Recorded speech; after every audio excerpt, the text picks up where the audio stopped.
Bonjour à tous. Aujourd'hui, je voulais parler de l'incertitude, du monde dans lequel on vit et en quoi la crypto-monnaie pourrait être, une réponse ou au moins une forme de radeau de sauvetage un petit peu. Bon, ça sera peut-être pas basé uniquement sur l'investissement, mais c'est plus, peut-être le côté, idéologique et de voir ce qu'on en pense aussi de la crypto, au-delà de l'aspect, financier qui est très important et qu'on développe, beaucoup sur cette chaîne.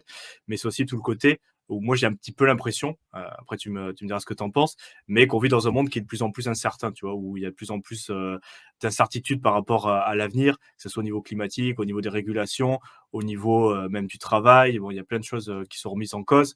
Il y a une augmentation des mouvements sociaux, partout dans le monde, des gros événements, tu vois, où les gens sont mécontents, donc il y a quand même, une forme de malaise et je pense que ça vient en partie aussi de l'incertitude par rapport au futur, tu vois? Je pense qu'il y a plus personne aujourd'hui qui peut dire, «Je me sens bien, dans ma vie, tout va bien, je suis sûr de ce qui va se passer, pour mes enfants, tout va bien» et j'ai aucun point de friction, tu vois? Il y a tout le monde est plus ou moins un peu inquiet par rapport à l'avenir.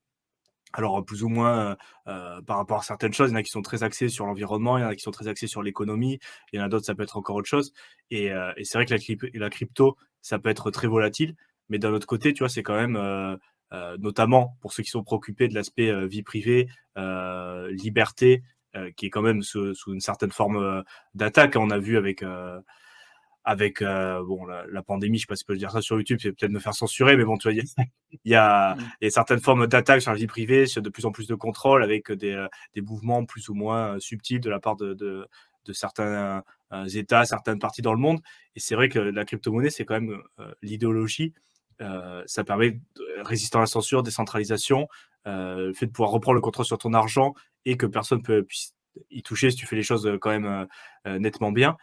Plus les vagues de régulation qui arrivent aussi, que ce soit genre en financier, qui, essaient d'amener de plus en plus de contrôle et c'est pour voir ce que tu en penses aussi sur cet aspect de la crypto-monnaie, pas seulement comme, véhicule, d'investissement et de faire de l'argent ou bien sûr, on est là pour ça aussi, on va se le cacher, mais aussi tout cet aspect, idéologique derrière qu'on a déjà traité, mais tu vois, sous un angle un peu différent, sous cet angle, tu vois, qui est de plus en plus incertain et que je pense que c'est quand même la crypto pour moi, après c'est peut-être personnel, je suis peut-être, très sûrement d'ailleurs biaisé, mais c'est quand même, un des seuls îlots de bonnes nouvelles de ce qui se passe dans le monde, tu vois, actuellement. Je sais pas si tu vois ça un peu comme ça aussi, Ouais, alors après, si tu regardes, les nouvelles dernièrement sur la crypto, c'est pas forcément des bonnes nouvelles, mais je comprends ton Ouais, ton ton point de vue. Moi, je suis d'accord avec toi, tu as le côté, spéculatif et c'est vrai qu'on est tous là pour faire de l'argent et s'il y avait pas d'argent à se faire, en fait, la crypto, elle se serait même pas démocratisée. En réalité, les gens s'en foutent. Après, les valeurs qui sont proposées, qui sont véhiculées par la crypto, c'est un point qui est extrêmement important parce qu'au final, ça se rapporte un peu à des outils. Tu vois, la plupart des gens, disent, «Ouais, la technologie, crypto, ça permet de blanchir l'argent, ça permet, de faire le financement du terrorisme et tout» et bon, aujourd'hui, on sait que c'est pas vrai, qu'il y en a une infime partie qui est utilisée pour ça, mais c'est vraiment très largement négligeable par rapport à tout ce qu'il y a à côté.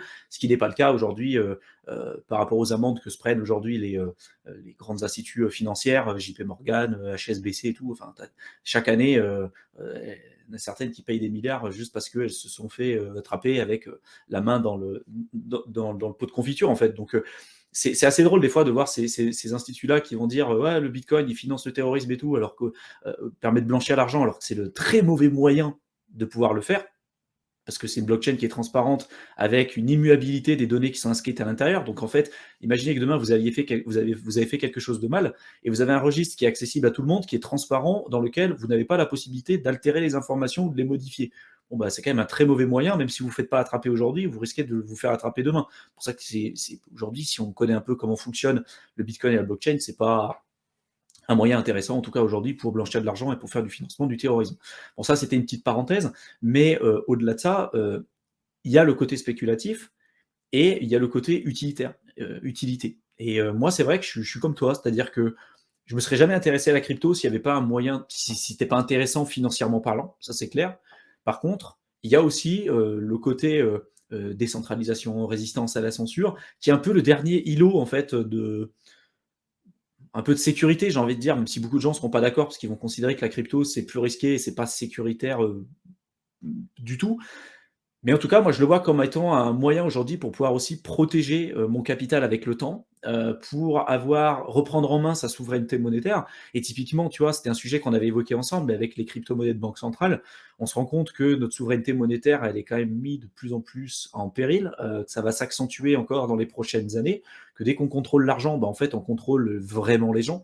Il y a qu'à voir dans une moindre mesure aujourd'hui ce qu'on nous demande quand on veut retirer notre argent dans une banque. Je sais pas si vous avez déjà essayé dernièrement, mais la dernière fois, j'avais essayé de retirer 2 000 €, putain 2 000 € pour faire un transfert, alors c'était pas retirer en cash, mais c'était de les transférer sur un autre compte.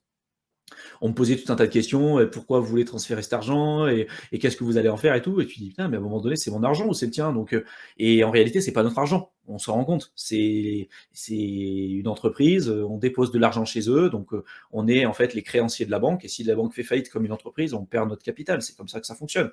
Donc derrière, le côté crypto, moi, ça m'a parlé aussi quand j'ai commencé à me former à toutes ces notions-là. Le côté valeur, pourquoi la crypto a de la valeur, le concept de valeur, comprendre un petit peu d'où ça vient, pourquoi c'est différent en fonction des gens, pourquoi la crypto aujourd'hui a de la valeur, pourquoi ça peut être intéressant, pourquoi le côté souveraineté monétaire, c'est un point qui risque de prendre de plus en plus d'ampleur dans les prochaines années. Est-ce que c'est un bon moyen pour stocker de la valeur à travers l'espace et le temps? Quels sont les risques aussi qui sont liés à ces nouvelles technologies? Quels sont les différents potentiels? Et en réalité, tu vois, tout ça, ça me permet de forger un peu ma vision que j'ai aujourd'hui, qui, comme toi, je pense, est peut-être biaisée parce qu'on est tout le temps dans la crypto. Mais je pense que il y a s'il n'y avait pas non plus cette utilité, s'il y avait que l'aspect spéculatif, je pense pas que je continuerais de m'y intéresser autant qu'aujourd'hui, tu vois. Parce que financièrement, bon, ça va, tu vois, j'ai gagné de l'argent. Oui, s'il y a encore de l'argent à se faire, je le ferai. Mais il y a aussi vraiment les valeurs qui sont portées par l'écosystème crypto qui me parlent parce que quand tu t'ouvres un petit peu à ce qui se passe, tu vois, avec le développement de l'intelligence artificielle, il y a beaucoup de métiers qui vont être amenés à disparaître ou du moins à évoluer. Et même des métiers euh, avec des gens qui ont fait des études, tu vois, beaucoup d'études. Typiquement, tu es développeur aujourd'hui. Aujourd'hui, avec l'intelligence artificielle, alors c'est pas encore ultra développé, mais tu es capable aujourd'hui de faire du code à ton intelligence artificielle. Donc, dans plusieurs années, quand ça sera vraiment au point, quelqu'un qui fait du software, sans doute sera plus du tout compétitif sur le marché par rapport à l'intelligence artificielle qui serait capable de faire ça beaucoup plus rapidement, mieux pour pas cher du tout. Et donc, tu te dis, même les métiers qui sont censés avoir, tu vois, fait des études, qui sont pas forcément à la base à risque, bah, avec les nouvelles technologies, avec tout ce qui commence à arriver, ça remet en question tout ça. Donc ça revient un peu au sujet de cette incertitude et il faut, je pense, arriver à se protéger. Moi, c'était la vision que j'avais, et donc pour se protéger et pour avoir le choix, ça revient par la prise en main de sa souveraineté monétaire et de ne pas dépendre d'une seule source de revenus. Même si aujourd'hui vous avez un CDI, vous considérez que c'est sécuritaire, bah, vous pouvez vous faire virer du jour au lendemain, vous pouvez avoir un changement de manager, peu importe, et avoir une condition qui change rapidement. Donc la crypto, je pense qu'elle rentre là-dessus, développer ses sources de revenus, augmenter son capital, reprendre en main sa souveraineté monétaire, et donc tout ça, ça rentre en tout cas dans les visions et dans les valeurs qui sont importantes pour moi, quoi. Ouais, tout à fait. Après, moi, je comptais donner des exemples aussi pour illustrer un peu tous ces propos, parce que je suis totalement d'accord. Et c'est vrai, par exemple, au niveau des banques, on a l'impression qu'en fait, ils veulent plus de clients, ils veulent plus de personnes. Et c'est vrai que durant l'impression monétaire, très régulièrement, il y avait eu les gros tweets, qu'il y avait des clients millionnaires qui comptaient changer de banque, et la banque a dit non, mais c'est bon, ça m'intéresse pas, allez voir ailleurs. Et après, Mmh. des exemples plus personnels aussi. Euh, bon, il y a la guerre contre le cash aussi qu'on a parlé, mais tu as l'impression c'est de plus en plus compliqué pour accéder à ton propre argent. Comme tu l'as dit, retirer de l'argent. Il y a aussi le nombre de distributeurs qui diminue. Moi, la banque dans le pays où je suis, petit à petit, en 4 ou 5 ans que je suis avec cette banque, ça s'est très nettement détérioré. C'est-à-dire qu'ils ont regroupé toutes les agences. Tu pouvais quand même y aller quand tu voulais. Après, il y a eu des heures où tu devais prendre rendez-vous pour aller chercher ton argent. Maintenant, ils ont mis des règles pour les personnes âgées qu'ils ne te donnent plus d'argent gratuitement. Donc, c'est-à-dire si tu vas au guichet pour demander ton propre argent, c'est plus gratuit. Donc, et tu vas payer une commission. Le distributeur, maintenant, en plus d'avoir ta carte, il faut ton portable pour envoyer un SMS et tout. C'est de plus en plus compliqué pour accéder à ton propre argent. En plus, on voit des nouvelles qui commencent à arriver sur le secteur bancaire, donc qui sont pas forcément, je sais pas à quel moment on publiera la vidéo, mais bon, il y a des nouvelles qui sont pas forcément bonnes. C'est très vrai que c'est pas un secteur qui est totalement exempté de risques non plus. Et donc du coup, il y a tout ce côté-là aussi. Et après, je voulais parler, j'ai oublié ce que au niveau de la régulation qui arrive aussi pour la crypto, Euh, tu vois, et d'un autre côté, il y a les entreprises crypto, on leur dit, on va vous protéger de la crypto qui est hyper spéculative, ou c'est un outil mauvais, on va mettre un cadre réglementaire en place important. Et donc, en réglementant principalement les entreprises du secteur, hein, les exchanges ou les entreprises qui peuvent proposer des services crypto, même si les particuliers vont pas être épargnés non plus. Mais pour l'instant, apparemment, et je parle pour la France, c'est plus les entreprises du secteur crypto qui sont impactées.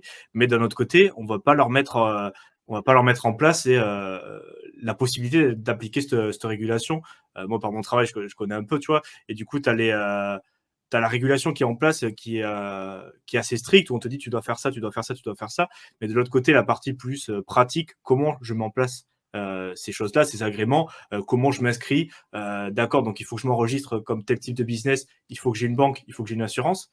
Mais si j'ai aucune banque traditionnelle, aucune assurance qui accepte de prendre en charge mon business, tu te retrouves avec une régulation qui t'oblige à faire des choses que tu ne peux, dans la pratique, pas faire. Dans la théorie, on te dit oui, tu pourras t'inscrire, il y aura des choses, mais si les acteurs traditionnels n'ont pas envie de te suivre, si on te met des bâtons dans la roue pour t'inscrire, c'est un peu compliqué et tu es pris en tenaille. Et après, l'aspect réglementaire, j'ai retrouvé ce que je voulais dire initialement, c'est aussi, au niveau de l'incertitude, pour les particuliers, les nouvelles qui sont sorties des États-Unis, tu vois, ils veulent augmenter des gains de capitaux de 20 à 40%, tu vois. Et au niveau de la retraite en France, on te dit maintenant, tu vas plus bosser jusqu'à 62 ans, tu vas bosser jusqu'à 64 ans. Et donc, j'ai l'impression, tu vois, les règles du jeu changent en permanence et tu sais plus trop Mmh. sur quoi te baser. Et c'est vrai que le côté, du coup, immuable de la blockchain et des projets qui ont été peut-être audités aussi, autres que Bitcoin, ce côté immutabilité, ça prend tout son sens dans ce cadre-là. Tu vois, tu te dis, au moins, il y a ça bougera pas. Tu vois, ça, c'est comme ça bougera pas. Et après, il y a aussi tout le côté que je voulais aborder sur le côté fake news et l'aspect, du coup, résistance à la censure et immutabilité, tu vois, du coup, des informations et des transactions par rapport à toutes les nouvelles qui sont sorties des entreprises de désinformation. Bon, après, on savait qu'il y avait des ingérences dans les campagnes présidentielles, mais là, très récemment, il y a eu des news qui sont sorties par rapport à des agences professionnelles, je ne sais plus dans quel pays c'était basé, mais où des entreprises utilisées par les États, par les entreprises, pour faire des campagnes de désinformation massive, tu vois, où les mecs qui sont désarmés de bots, ils proposent des services où tu as un package, on te dit, bah, tu veux influencer un petit peu, on t'a ça, tu veux influencer beaucoup, on a ça, on peut écrire des articles, on peut faire pusher des bots, et il y a aussi tout ce Mmh. côté de désinformation où tu sais plus trop quoi croire au final, parce qu'on te dit des trucs, tu sais très bien qu'il y a des faux discours, on essaie de te faire beaucoup, tu vois, des informations, que ce soit au niveau des États, au niveau des groupes et tout. Et c'est vrai que du coup, dans la crypto, ce côté non falsifiable, Immuabilité, ouais. Ouais. immuabilité des transactions, c'est aussi rassurant de ce côté-là, ce que tu dis. Bon, je m'éparpille totalement, soit, Non, mais mais je comprends ton truc et au final, ce qui est important aussi de se rendre compte, c'est que, comme tu parles de désinformation, tu vois, quand Elon Musk, il a racheté, Twitter aussi, il a fait fuiter, pas mal de, hem, on va dire de papiers, où, il prouvait typiquement qu'ils avaient pas le droit de dire telle ou telle chose. Tu vois, notamment pendant la crise sanitaire, il y a eu énormément de désinformations qui ont été faites, à ce sujet et lui, il a montré la preuve comme quoi il avait, alors je sais plus si c'était le FBI et tout, je me souviens plus des sources, mais en tout cas, le gouvernement qui disait non, ça, typiquement, sur la plateforme, c'est interdit, vous n'avez pas le droit de le dire. Tous ceux qui expliquent, par exemple, que même certains médecins qui pouvaient mettre des points qui pouvaient être entendus, notamment sur la non-utilisation du vaccin. Et là, je pense que, je ne sais pas si c'est accepté sur YouTube, on verra si on je le vais me laisse faire ou pas. démonétiser la vidéo, tu vas voir. Ouais, on va démonétiser la vidéo, mais bref, en tout cas, tous ceux qui étaient contre en fait le consensus qui était poussé par les gouvernements étaient rapidement mis de côté et sans forcément de possibilité d'avoir d'autres visions. En fait, c'est ça que nous on essaye de défendre aussi à travers tout le contenu qu'on essaye de présenter. C'est on essaye de dire tout le temps, on n'a pas la science infuse, on essaye de voir les différents cas de figure et on se rend compte, et je suis d'accord avec toi, que plus on avance, plus on essaye de nous présenter une seule chose qui n'est pas forcément la bonne et qui même souvent va contre la liberté individuelle, tu vois. Sous prétexte de te protéger, on va te justifier cette protection en t'enlevant tout un tas de choix auxquels tu avais potentiellement accès, tu vois. Et donc on l'a vu pendant la crise sanitaire, on l'a vu pendant certaines élections présidentielles avec Trump et puis Hillary Clinton à l'époque. Enfin bref, tu vois, et plus on avance, plus c'est compliqué. Il y a eu aussi l'histoire avec Wikileaks, avec Edward Snowden et tout. Donc on sait que c'est des choses qui existent, qu'il faut rester vigilant et que la plupart du temps, les décisions qui sont prises, sans pour autant rentrer dans un esprit complotiste, mais que la plupart des décisions qui sont prises ne sont pas souvent prises pour le bien-être de tout le monde, mais souvent fait pour une élite, pour une grande partie, enfin pour une minorité de personnes qui ont la majorité en fait des pouvoirs. Donc j'ai pas envie de rentrer dans un discours complotiste, mais ce qui est sûr, c'est que si aujourd'hui, euh, encore une fois, on va revenir au sujet de la crypto, mais si vous dépendez d'une seule source de revenus, si les règles sont amenées à changer, et elles risquent d'être amenées à changer, ça peut être pour le régime des retraites, ça peut être, peu importe, pour un changement d'homme politique, peu importe, les raisons, elles peuvent être vraiment diverses, mais les règles du jeu peuvent être amenées à changer. Et aujourd'hui, est-ce que vous avez votre mot à dire si jamais les choses changent? Et c'est vrai que c'est triste. Des fois, tu as des gens qui sont dans des positions précaires et qui s'attendent à ce que le gouvernement ou que les hommes politiques les sortent de ces conditions compliquées. Et moi, c'est vrai que j'ai jamais été là-dedans. J'ai jamais attendu à ce qu'on me tende la main, tu vois, pour un truc en me disant, je sais pas, je suis dans une position compliquée, j'attends à ce qu'on m'aide ou que le gouvernement fasse quelque chose pour moi. Alors c'est ma vision, hein, je peux comprendre que beaucoup de gens soient pas comme ça, mais j'ai toujours essayé de me dire: «J'attends rien de personne» et entre guillemets «ma retraite», typiquement, j'y crois pas, donc je sais que je vais mettre toutes les choses en place pour essayer de ne pas attendre une retraite et de me la faire moi-même. Parce que si on attend la retraite, bah, ils sont en train de la décaler ou ils essayent de la décaler ou ils vont baisser, ils risquent peut-être de baisser les annuités retraite et cetera. Si demain les règles du jeu changent, qu'est-ce que vous pouvez faire si vous dépendez d'une seule source de revenus? Et est-ce que vous pensez sincèrement que aujourd'hui c'est Macron à l'heure où on tourne cette vidéo? Est-ce que sincèrement, si demain c'est une autre personne, il y aura un changement? Est-ce que réellement ça va faire un changement radical dans votre vie? On n'est pas politique dans sur cette chaîne YouTube, on parle jamais de politique et moi, entre guillemets, je m'en fous. Mais je pense qu'après, c'est un choix personnel. Il y a des gens pour qui la politique, c'est hyper important. Moi, je sais que pour moi, c'est pas du tout important. Parce que je pense que ces gens-là ont peut-être pas la capacité, même ceux qui veulent vraiment faire des changements, ils n'ont pas la capacité de faire tous les changements qu'ils souhaiteraient faire, parce qu'il y a des lobbies, parce qu'il y a d'autres problèmes, et même ceux qui ont la volonté de le faire n'ont pas la capacité de faire tout ce qu'ils souhaitent, et puis il y en a beaucoup qui n'ont pas d'intérêt à faire tout ça. Et j'ai pas envie à ce qu'on me dise, moi, dans plusieurs années, bah tiens, tu as cotisé par exemple toute ta vie, et puis on te dire, bah non, maintenant, à la base c'était 62 ans quand tu as commencé ton truc, bah maintenant ça sera 70. Donc je pense que la crypto, il y a un avantage à s'y intéresser aujourd'hui parce qu'il y a ce côté immuable, comme tu dis. Pour le cas de Bitcoin, on a cette politique monétaire qui est connue. On sait que tous les 4 ans, tu as un halving et que tous les 4 ans, tu as une division par deux des nouveaux Bitcoins qui seront émis en circulation. Donc on a une vraie transparence et on a une vraie connaissance en tout cas de cette politique monétaire, ce qui n'est absolument pas le cas à côté. Typiquement, pendant la crise sanitaire, on a eu une inflation importante, on a eu une impression monétaire juste monstrueuse. Vous n'avez pas eu votre mot à dire, vous, sur les décisions qui ont été prises là-dessus. Et pour ceux qui n'avaient pas investi et qui n'ont pas pu profiter de la croissance des actifs et de la montée en flèche des actions, de l'immobilier, etc., se sont retrouvés en fait avec la patate chaude, avec à la fois une inflation importante, une baisse du pouvoir d'achat et puis une dévaluation importante de leur monnaie. Donc après, il faut savoir les règles du jeu, avec quoi vous avez envie de jouer, comment vous serez capable de naviguer un peu là-dedans. Et je suis d'accord avec toi, je pense que la crypto aura un rôle important à jouer dans les prochaines années.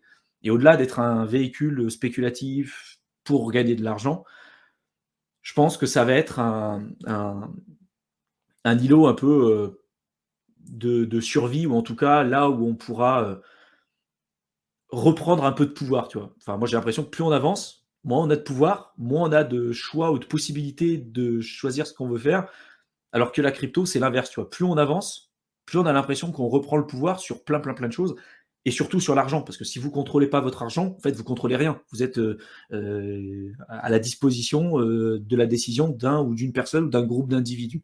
Et ça, je pense que ça prendra de plus en plus d'ampleur dans les prochaines années.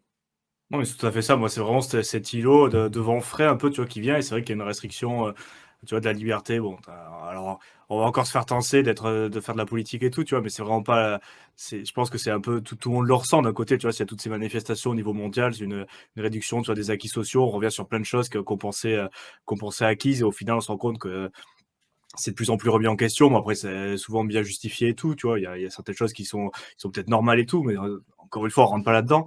Mais c'est vrai qu'il y a quand même, tu vois, cette, réduction de choix où les gens ils se disent: «Mais j'ai de moins en moins le choix et au final je suis là juste pour travailler, survivre» et de plus en plus et je pense que c'est une grande partie du malaise qui vient de là. Encore une fois, on ne dit pas que la crypto, c'est la solution à tout pour faire de l'argent facile, allez-y à 100 Ouais. rentrez, sans réflexion, tu vois? Ça Parce que tu as des gens qui vont dire: «Ah, vous dites qu'on n'a pas de retraite, pour vous la solution c'est d'investir dans la crypto». Non, on s'en fout, encore une fois, vous êtes libre, vous faites ce mmh, que vous voulez.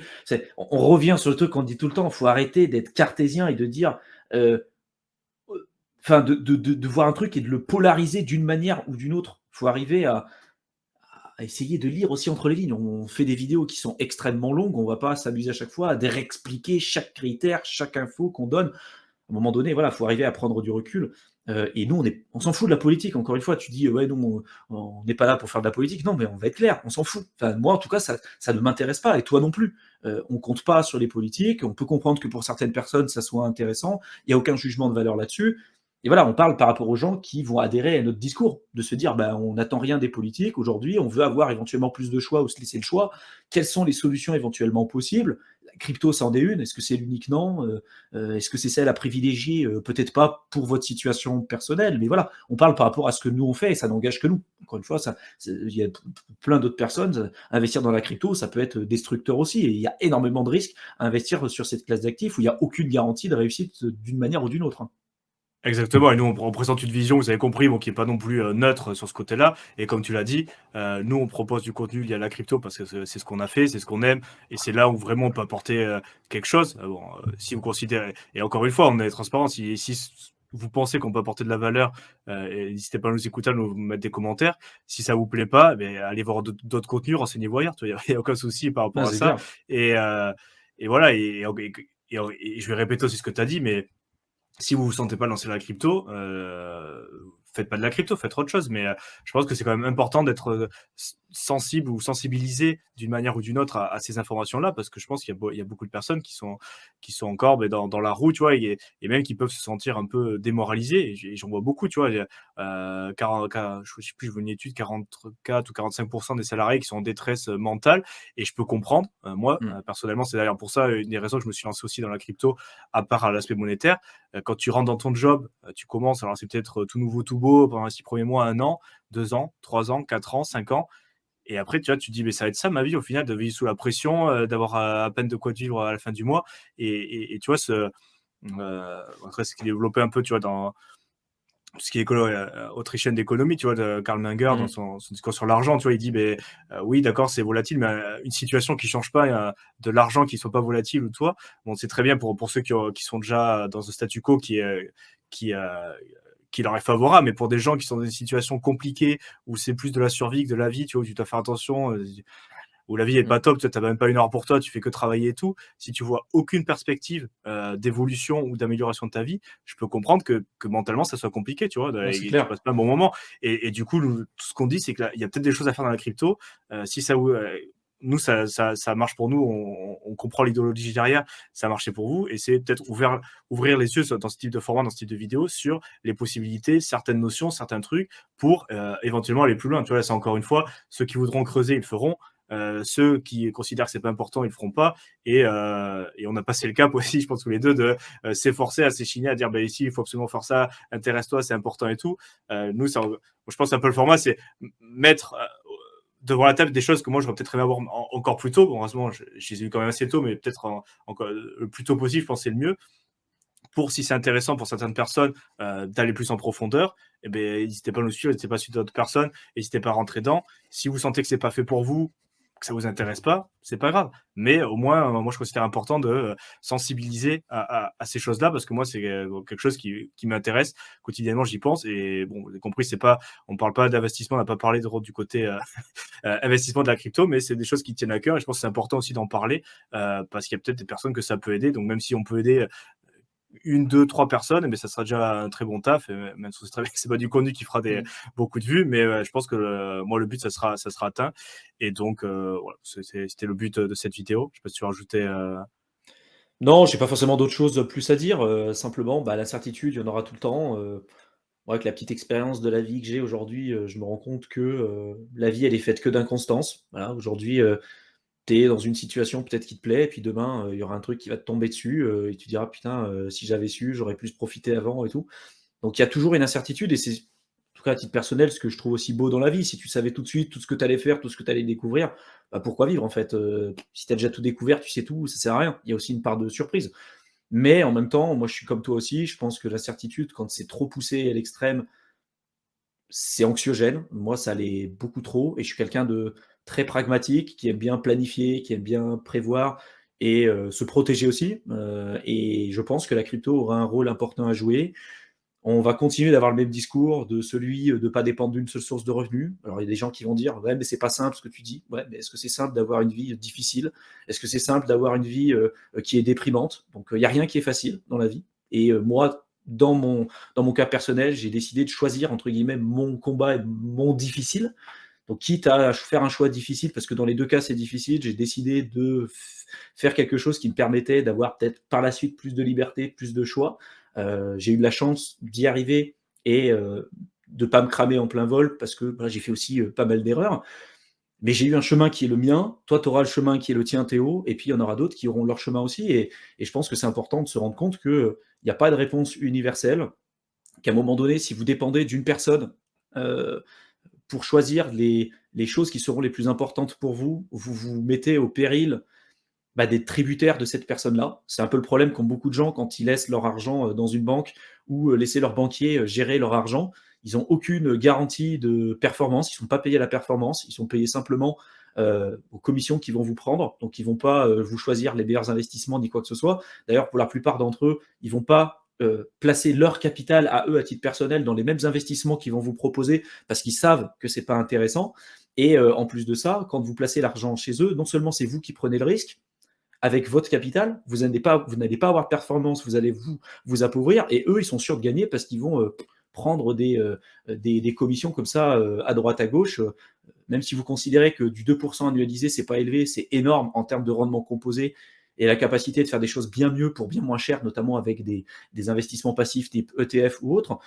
Et ça revient un petit peu à l'exemple qu'on a dit tout à l'heure. Si vous dites à la personne en face de vous, qui n'a pas d'intérêt à vous faire gagner de l'argent, qui n'est pas rémunéré à la performance, mais qui est rémunéré à la commission par rapport aux produits ou aux services qu'il va vous proposer, comment vous pouvez espérer qu'il ait dans sa tête vos intérêts en ligne de compte? Parce que vos deux intérêts, même là, ils sont aux antipodes en réalité.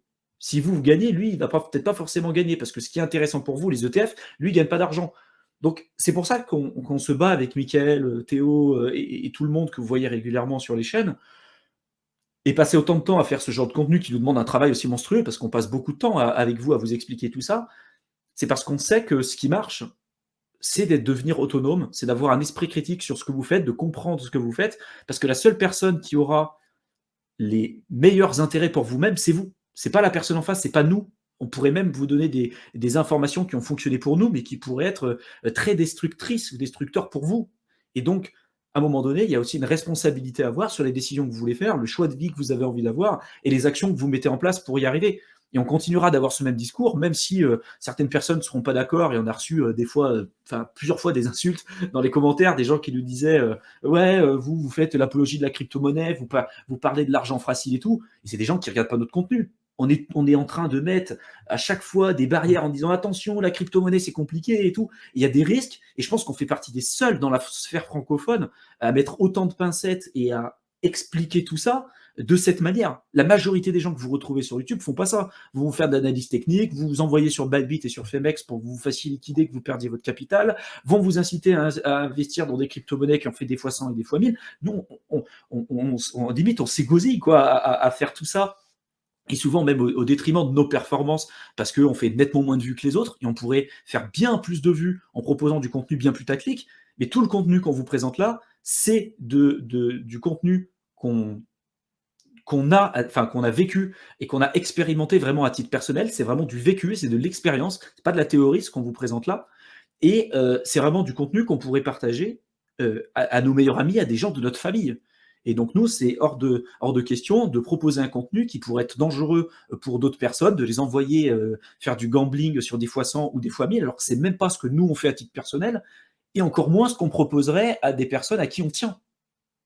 Mais c'est vrai que, voilà, c'est beaucoup de gens qui vont pas adhérer à ce discours, qui vont nous mettre dans le même panier, qui vont nous dire ah ben vous faites le combo. La dernière fois c'était quoi le commentaire qu'on avait eu? Vous faites le combo politique, crypto-monnaie, argent facile. C'est tout sauf ce qu'on fait. On n'est pas politique parce qu'on s'en fout. La crypto, on a toujours dit que c'était très risqué et c'est un chemin qu'on fait, nous, à titre personnel. Et l'argent facile, absolument pas. On met des triggers partout. Donc, enfin voilà, c'est des gens qui ne regardent pas notre contenu. Donc, on sait que ça va pas plaire à tout le monde, mais bon, au bout d'un moment, sur YouTube, c'est la loi de YouTube, mais au bout d'un moment, c'est vrai que ça gaffe, quoi.